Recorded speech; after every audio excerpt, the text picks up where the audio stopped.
మాతృదేవోభవ.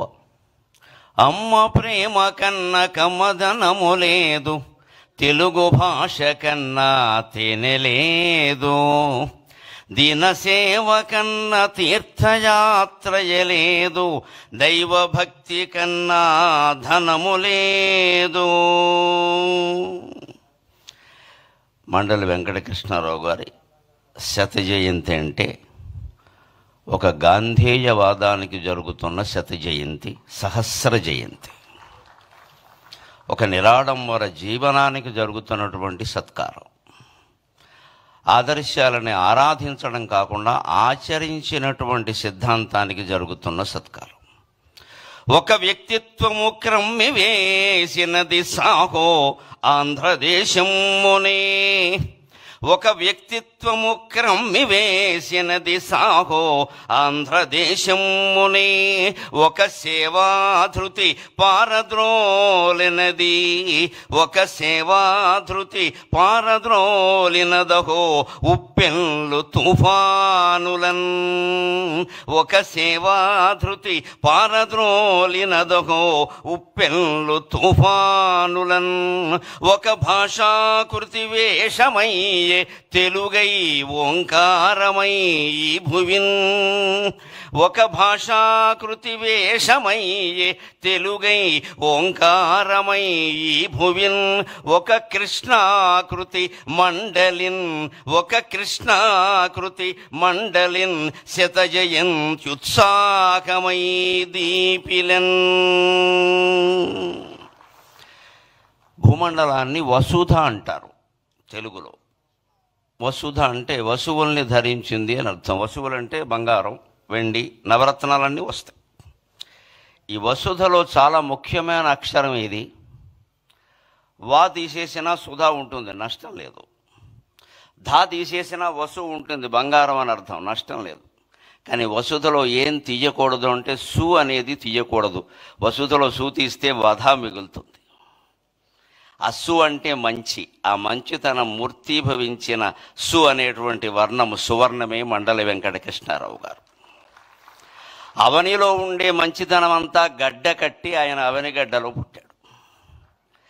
ఆ అవనిగడ్డకి తుఫాను వచ్చినప్పుడు, సునామీ వచ్చినప్పుడు, ఉప్పెన్లు కమ్మేసినప్పుడు పంచె పైకి అడ్డం కట్టి లేచి రైతులందరినీ పిలిచి శవాలు సైతం మోసి అనాథలకి అన్నం పెట్టి ఆదరించి తాను ఒక శాసనసభ్యుడిగా తనని అంతకుముందే ఏకగ్రీవంగా ఎన్నుకున్నటువంటి ప్రజలకి ఒక ఎమ్మెల్యే ఎంత చేయగలడో అంతకు 10 రెట్లు చేసినటువంటి మహానుభావుడైన.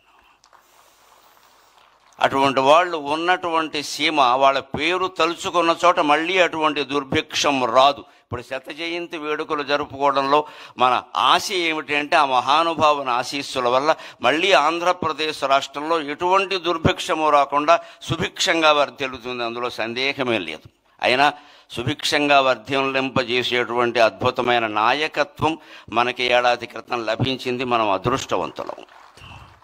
నిజంగానే నాకు పద్మశ్రీ రాగానే అప్పుడు ప్రభుత్వాన్ని గురించి నేను మాట్లాడాను. కానీ మొట్టమొదట ఫోన్ చేసిన 10 మందిలో నారా చంద్రబాబు నాయుడు గారు ఉన్నారు. వెంటనే అప్పుడు ఆయన ప్రతిపక్ష నాయకుడు. వెంటనే ఫోన్ చేసి నరసింహారావు గారు చాలా సంతోషం, మీరు పద్మశ్రీ పొందారు, మాకు ఆనందంగా ఉంది అని చెప్పారు. వెంటనే అంతటి సహృదయం, కళలని సాహిత్యాలని పోషించేటువంటి నాయకుడు దొరకడం ఆంధ్రప్రదేశ్ చేసుకున్నటువంటి అదృష్టం. ఇంకొక మాట, కృష్ణారావు గారు లాంటి వ్యక్తులు కేవలం ఆశయాలని ఆరాధించలేదు, ఆచరించారు. గాంధేయవాదులమని చెప్పుకోవడం అంటే గాంధీ గారి కర్ర మా ఇంట్లో పెట్టి వెళ్ళారు, గాంధీ గారి చెప్పులు మా ఇంట్లోనే విడిచారు, గాంధీ గారి కళ్ళజోడు నేనే తుడిచా అని చెప్పుకోవడం కాదు. గాంధేయవాదాన్ని ఆచరించడమే నిజమైనటువంటి ఆరాధన. ఊరికే పూజలు పురస్కారాలు కాదు, దాన్ని ఆచరించామా లేదా, అనుసరించామా లేదా.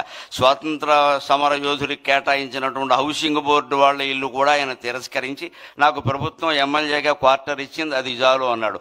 అంతటి త్యాగమూర్తులు మళ్ళీ 175 మంది అవతరించాలని ఈ బడుగు బ్రాహ్మడి ఉద్దేశం, అంతకంటే ఏం లేదు. ఇక్కడ 175 మంది అదే ఉద్దేశంతో ఉండాలి. అన్నీ తీసి పారేస్తాం, మనకేం ఒక్కల ప్రజలకు సేవ చేయడమే గొప్ప విషయం. ఉన్నాస్తులు కరిగించుకున్నటువంటి నాయకత్వం మండలి వెంకటకృష్ణారావు గారిది. ఇది ఎక్కడి నుంచి వచ్చింది అంటే మన సంస్కృతి అటువంటిది. న కర్మణ న ధనేన అంటారు, న కర్మణ న ప్రజయా న ధనేన త్యాగేనైకే అమృతత్వమానసు. నీవు చేసిన యజ్ఞయాగాది కర్మల వల్ల కానీ ఏ కార్యక్రమాల వల్ల కానీ నీకు అమృతానందం కలుగుతుందో లేదో చెప్పలేం. నీ సంతానం వల్ల కూడా నీకు అమృతానందం కలుగుతుందో లేదో చెప్పలేం. సంతానం అంటే ఇవాళ ముందు సంతానం, తర్వాత సంతాపం, అనుమానమేం లే. ఫాలోడ్ బై డిన్నర్ అంటూ ఉంటారే, సంతానం ఫాలోడ్ బై సంతాపం. అంతకంటే లేనివాళ్ళు లేరని ఏడుస్తారు, ఉన్నవాళ్ళు ఉన్నారని ఏడుస్తున్నారు, అంతకంటే ఏం లేదు. ఈ సంతానం వల్ల నీకు అమృతానందం కలగదు. ఎన్ని 100 కోట్లు సంపాదించినా నీకు అమృతానందం కలగదు. త్యాగం చేస్తేనే అమృతానందం కలుగుతుంది. అది కృష్ణారావు గారి జీవితం. ఇట్టి ఈ క్రమశిక్షణకి ఎన్ని ఏండ్లు, ఇట్టి త్యాగానుభూతికి ఎన్ని ఏండ్లు, త్యాగమున అమృతత్వమునందుమనడి వేలేండ్ల సంస్కృతి ప్రాణమీవు, త్యాగమున అమృతత్వమునందుమనడి వేలేండ్ల సంస్కృతి ప్రాణమీవు. ఆయన భాషాభిమాని, కేవలం అభిమాని కాదు. ఆయన తప్పులు దిద్దేవాడు. ఓ మాస్టర్ అబ్బాయి కదా, గురువుగారు అబ్బాయి కదా, బుద్ధి చెప్పేవాడు, బుద్ధి తేనేమయ్యా అన్నాడు వేమన్న గారు. అందుకని ఆయన తప్పులు దిద్దేవాడు. టీచర్స్ డేని తెలుగులో గురువుగారి దినం అంటుంటే ఆ మాట ఏమిట్రా అన్నట్టు ఆయన. ఎందుకంటే దినం అనే మాట తెలుగులో ఎక్కడ వాడతారో అందరికీ తెలుసు. అందుకని ఎన్టీ రామారావు కూడా శ్రీకృష్ణ విజయంలో గొప్ప డైలాగు పెట్టించాడు ఆయన కావాలని.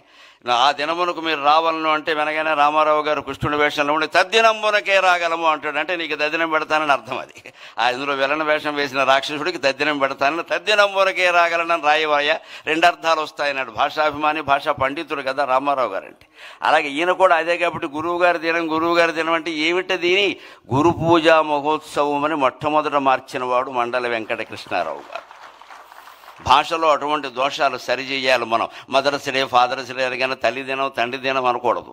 మనకి దినాలు పెట్టే అలవాట్లేదు. ప్రతిరోజు తల్లిని గౌరవిస్తాం, ప్రతిరోజు తండ్రిని గౌరవిస్తాం. మనకి డేస్ జరుపుకోవడం మానేసి వాళ్ళ పుట్టినరోజు నాడు వాళ్ళ దగ్గర కూర్చుని పారసేవ చేస్తే అది మాతృభాషా దినోత్సవం, మాతృదేవీ దినోత్సవం కూడా అవుతుంది.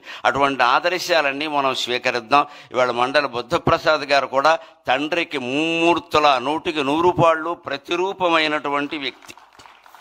వ్యాసభారతంలో అటువంటి వ్యక్తుల గురించి ఒక మాట చెప్తారు. అంగాద్ సంభవసి ఆత్మావై పుత్ర నామాసి, అంగాద్ సంభవసి ఆత్మావై పుత్ర నామాసి. నా యొక్క ప్రత్యంగము రూపుదాల్చి నువ్వు పుట్టావయ్యా అంటాడు తండ్రి కొడుకుతో వేదంలో. అలాగే కృష్ణారావు గారి యొక్క ఆత్మ, బుద్ధి, మనస్సు, దేహం సర్వావయవాలు రూపుదాల్చి పుట్టినటువంటి వ్యక్తి బుద్ధప్రసాద్ గారు.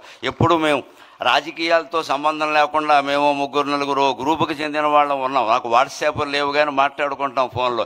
ఏం మాట్లాడుకున్నా భాషా సాహిత్యం, ఇంకో మాట ఉండదు అక్కడ. అటువంటి స్నేహం బుద్ధప్రసాద్ గారితో ఉంది. వారి కార్యక్రమం మొదట్లో ఆయన శత జయంతి గురించి చాలా విశేషాలు మనకు చెప్పారు. మళ్ళీ మండల వెంకటకృష్ణారావు గారు లాంటి నాయకులు 175 నియోజకవర్గాలలోనూ ఆవిర్భవించాలి. ఆంధ్రప్రదేశ్ భారతదేశంలో కాదు ప్రపంచంలోనే ఆదర్శమైనటువంటి రాష్ట్రంగా ఉండాలి అని కోరుకుంటూ నేను సెలవు తీసుకుంటున్నాను.